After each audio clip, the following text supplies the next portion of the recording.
I'll demonstrate.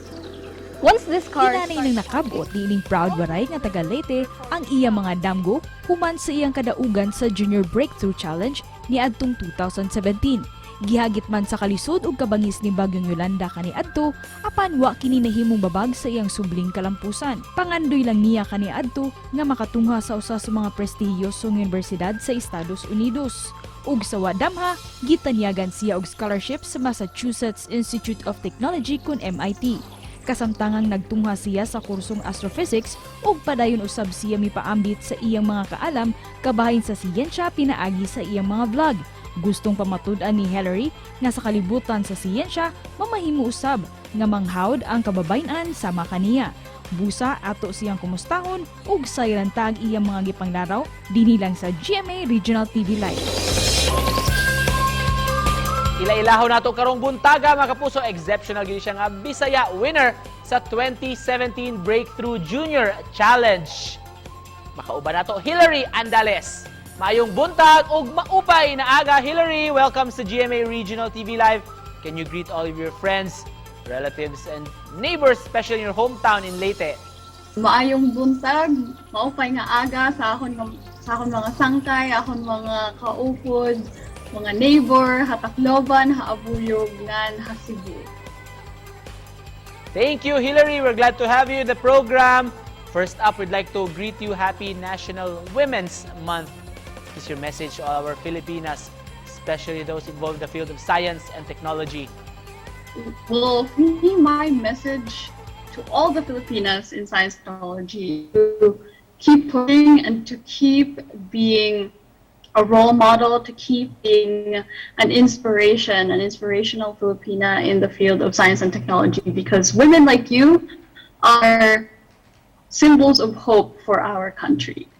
And speaking of symbol of hope, you truly are a woman of substance, Hillary, with all the achievements that you have reached ever since you've won the first ever Filipino Breakthrough Junior Challenge winner last 2017. How has this so far changed your life? Yes, so that competition actually happened 4 years ago, pero even until now, 4 years later, I'm still reaping the benefits of competition. So one example of how that competition changed my life is that I am now in MIT, the Massachusetts Institute of Technology, which is the best university in the world to study the sciences and engineering. And without that competition, I wouldn't have been able to come here. And isa pang paraan kung paano nito nabago yung buhay ko is nagkaroon ako ng interest sa science communication. So from now on, I am also interested in engaging the public in science. Looking back, Hillary, kailan itong passion and love mo for science and technology, kailan nagsimula? And who pushed you to join the said competition? Yes, actually it was my passion for science started very young. I think it started one of the moments where I remember that I was really interested in science was when my mother gave me a really big astronomy book when I was 5 years old.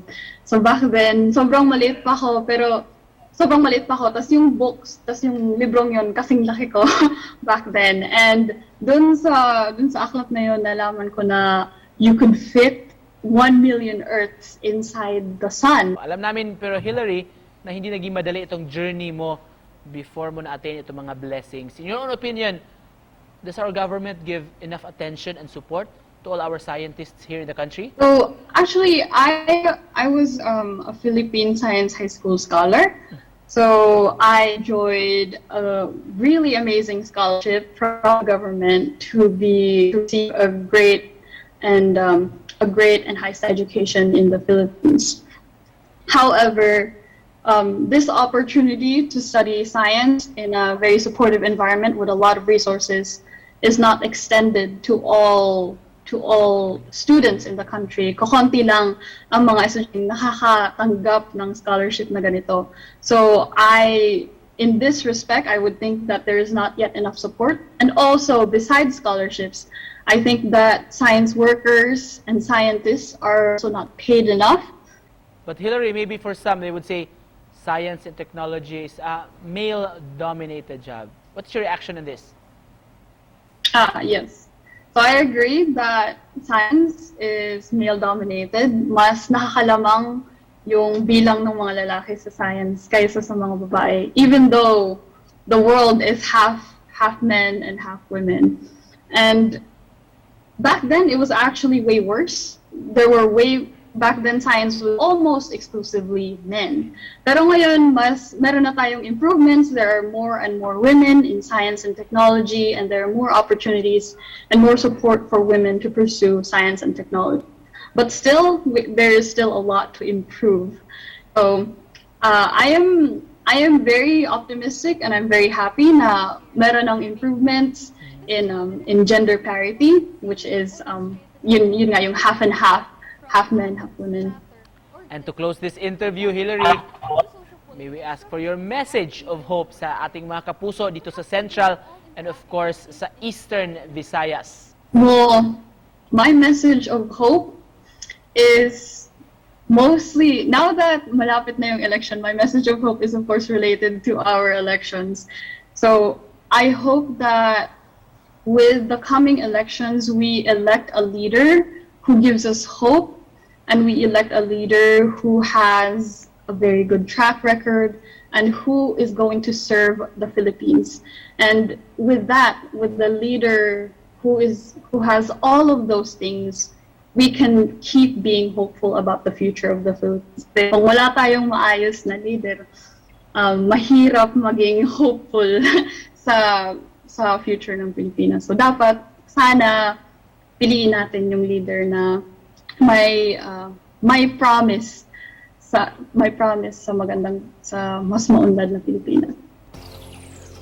Very well said. Thank you so much for joining us this morning.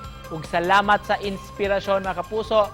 Ang waray nga achiever si Hillary Andales. Thank you, Hillary.